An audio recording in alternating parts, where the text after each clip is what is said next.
దేశమందరూ మాట్లాడుతున్నారు. కర్ణాటకలోనైతే డీకే శివకుమార్ గారిని తొలగించాలని కర్ణాటక బీజేపీ వాళ్ళు విరుచుకుపడుతున్నారు. కానీ తెలంగాణ బీజేపీ వాడు మాత్రం ఎవడు మాట్లాడట్లేదు. తెలంగాణ బీజేపీ వాళ్ళు మాత్రం మౌన మునుల మాదిరిగా ఎక్కడ ఒక్కరు కూడా మాట్లాడట్లేదు. ఏం జరుగుతున్నదని మేము అడుగుతా ఉన్నాం. తెలంగాణలో ఇంత అపురూపమైన సంబంధాలు అటు కాంగ్రెస్కు ఇటు బీజేపీకి ఏ స్థాయిలో ఉన్నాయో మరి మీరు ఆలోచించాలని కోరుతా ఉన్నా. తెలంగాణ బీజేపీ ఎంపీలు చేస్తున్న భూ అక్రమాలకు, భూ దందాలకు ముఖ్యమంత్రి గారు వత్తాసు పలుకుతున్నందుకు మీ మౌనమా? లేదా మీ కేంద్ర మంత్రులు మీరు కలిసి బ్రహ్మాండంగా మీరు చేసుకుంటున్న అవినీతి కార్యకలాపాలకు మరి ఏదో బయటికి నటించినట్టు చేసి ఢిల్లీలో ఇక్కడ గల్లీలో మాత్రం ఏదైతే దోస్తీ చేస్తున్నారో ఇది అందరూ కూడా చూస్తూ ఉన్నారు. తెలంగాణ ప్రజలకు కూడా ఒకటి అప్పీల్ చేస్తూ ఉన్నాం. ఇక్కడ ఎవరితో కుమ్మక్కు అవుతున్నారో దయచేసి అర్థం చేసుకోండి.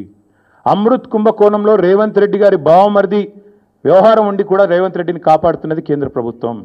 ఆర్ఆర్ ట్యాక్స్ అని చెప్పి స్వయంగా ప్రధానమంత్రి ఆరోపణ చేసి ఇక్కడ బిల్డర్ల దగ్గర 200 రూపాయలు స్క్వేర్ ఫీట్కి వసూలు చేస్తున్నా ఇప్పటి వరకు ఉల్కకుండా పలకకుండా ఉన్నది కేంద్ర ప్రభుత్వం.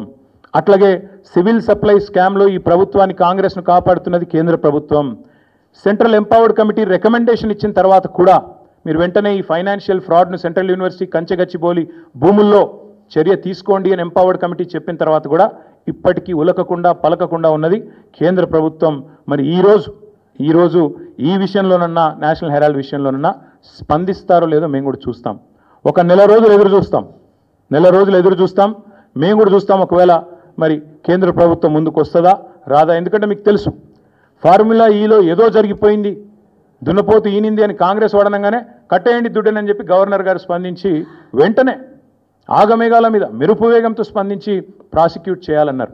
మేము కూడా కలుస్తాం గవర్నర్ గారిని, ప్రాసిక్యూట్ చేయండి ముఖ్యమంత్రి గారిని అని అడుగుతాం. తప్పకుండా ముఖ్యమంత్రి గారు ప్రాసిక్యూట్ కావాల్సిందే. ఆయన ప్రజాక్షేత్రంలో దోషిగా నిలబడవలసిందే. చేసిన తప్పులకు తప్పకుండా శిక్ష అనుభవించాల్సిందే. అట్లాగే ఇంకొక మాట కూడా చెప్తా ఉన్నాం. ఒకవేళ కేంద్ర ప్రభుత్వం కూడా స్పందించక బీజేపీ కూడా ఒక రక్షణ కవచం మాదిరిగా ఏదైతే ఇన్ని రోజులు రేవంత్ రెడ్డి గారిని కాపాడుతూ వస్తున్నదో మరి తప్పకుండా ఒకవేళ వారు స్పందించకపోతే నెల రోజుల తర్వాత పార్టీలో మేము కూడా కూర్చుని కార్యాచరణ ఏం చేయాలో తీసుకుంటాం. ప్రజాక్షేత్రంలో అవసరమైతే తప్పకుండా ఈ ముఖ్యమంత్రి గారిని అదేవిధంగా ఆయనను ఒక కవచ కుండలాల మాదిరిగా కాపాడుతున్న బీజేపీని కేంద్ర ప్రభుత్వానికి కూడా ప్రజల ముందు ఎండగడతామని చెబుతూ